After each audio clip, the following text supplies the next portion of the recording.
భగవద్గీత అధ్యాయం 2 శ్లోకం 39 శ్లోకం ఏషా తే విహిత సాంఖ్యే బుద్ధిర్యోగే త్విమాం శృణు బుద్ధ్యా యుక్తో యయా పార్థ కర్మబంధం ప్రహాస్యసి అర్జున. ఇప్పటి వరకు నీకు జ్ఞాన మార్గం సాంఖ్య బుద్ధి వివరించాను. ఇప్పుడు విను యోగ మార్గాన్ని. ఈ బుద్ధితో నీవు ఆచరిస్తే కర్మ బంధాలను తెంచుకుని మోక్షాన్ని పొందగలవు. తాత్విక సందేశం. ఈ శ్లోకంలో కృష్ణుడు జీవనానికి 2 దారులను చర్చిస్తున్నాడు.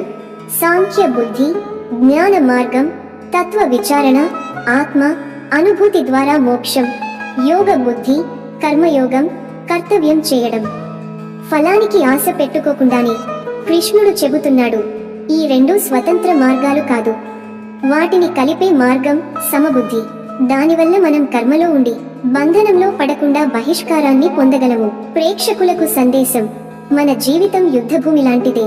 ప్రతి చర్యకు బంధం ఉండదు, కానీ ఫలాపేక్ష లేకుండా చేసే కర్మ మనల్ని స్వేచ్ఛ వైపు తీసుకెళ్తుంది.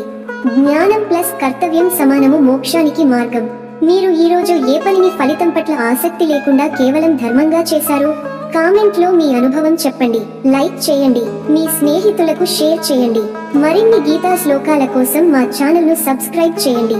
ధన్యవాదాలు. ఓం తత్ సత్. జై శ్రీ కృష్ణ.